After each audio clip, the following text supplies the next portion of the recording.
नाज़रीन ते ॿी अहम ख़बर बि अवां सां शेयर कंदा हलूं कराची खां। कराची जे मंगो पीर वारे इलाइक़े में घर मां माउ ऐं धीअ जा लाश हथ आया आहिनि। वारसनि मूजिबि 30 वरे जी औरत मुस्मात मदीहा पंहिंजे 3 वरे जी धीअ सां गॾु घर जी छित तां टपो ॾेई मुबैना तौरु आपघात कयो आहे।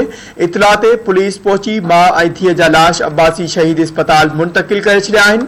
ख़बर जे हवाले सां अवां खे हिकु भेरो ॿीहर ॿुधाईंदा हलूं। इहा अहम ख़बर अवां सां शेयर करे रहिया आहियूं कराची खां। कराची जे मंगो पीर वारे इलाइक़े में घर मां माउ ऐं धीअ जा लाश हथ आया आहिनि।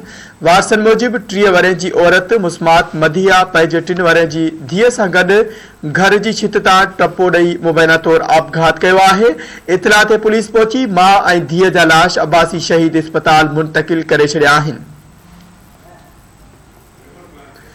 इन हवाले से वधिक तफ़सील मालूम कंदासीं। धरती टीवी कराची जो ब्यूरो चीफ अब्दुल्ला सोलंकी असां सां हिकु भेरो ॿीहर लाइन ते मौजूद है।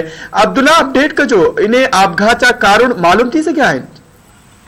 जी मंजूर इन वक्त मालूम न थी सघिया आहिनि, पर SSP ओलह जेको सोई अज़ीज़ तालपुरा उन जो चवणु आहे त ही आपघात लॻी रहियो आहे। जॾहिं त कराची जो ही मंगो पीर जिते साइमा विलास में जेको आहे हुननि जी रिहाइश हुई, जॾहिं त 30 वरनि जी मदीहा पंहिंजी 3 वरनि जी धीउ समेत टपो ॾेई छॾियो आहे। औरत जी वालिद शफ़ीक खां जेको आहे पुलिस जांच करे रही आहे, जंहिंजो चवणु आहे त जेको मुंहिंजी धीअ जा पंहिंजे मुड़ुस सां सुठा तालुकात न हुया ऐं उन खां पोइ उहे घरू अणबणंद हलंदड़ हुई। जॾहिं त माउ ऐं धीअ जे लाशनि खे अब्बासी शहीद अस्पताल मुंतक़िल कयो वियो आहे।